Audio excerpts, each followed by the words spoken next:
మాట పోలీసు మిత్రులకు మనవి చేస్తా ఉన్నా. ప్రజాస్వామ్యంలో ప్రజలకు అడిగే హక్కు ఉంటుంది, తప్పకుండా అడుగుతారు ప్రజలు.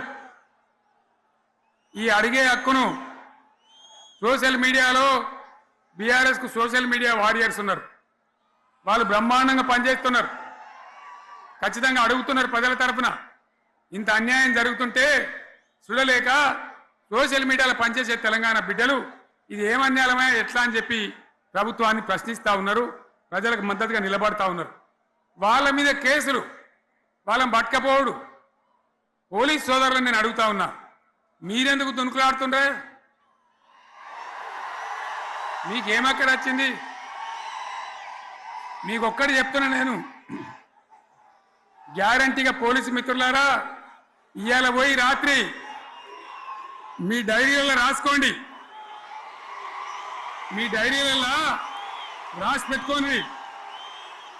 100కు 100% ఇలా తెలంగాణ చెలరేగిన పరిస్థితికి మళ్ళా వచ్చేది బీఆర్ఎస్ గవర్నమెంటే.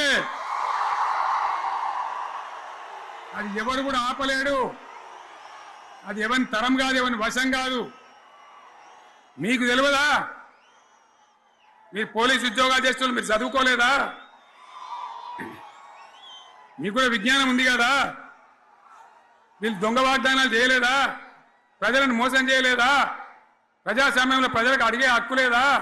మీరెందుకు కేసులు పెడుతున్నారు? నాకు అర్థం కాదు. మీరెందుకు దునుకులాడుతున్నారు? మీరెందుకు బలైతారు? రేపు మీకు రాజకీయాలు ఎందుకు? మీ డ్యూటీ మీరు చేయండి. మేము బీఆర్ఎస్ ఎప్పుడు శాసనాన్ని ఉల్లంఘించం, చట్టాలను ఉల్లంఘించం. అయినా నేను ఒక్క మాట మళ్ళీ చెప్తా ఉన్నా, మీకు ఆల్రెడీ చెప్తా ఉన్నారు పార్టీ నుంచి, ఎక్కడ ఎవరిని మీ మీద అన్యాయం కేసులు పెట్టినా మన టీఆర్ఎస్ లీగల్ సెల్ వీరులు ఉన్నారు, మీరు భయపడే అవసరం లేదు. న్యాయస్థానాలని అక్కడ పోరాటం చేద్దాం.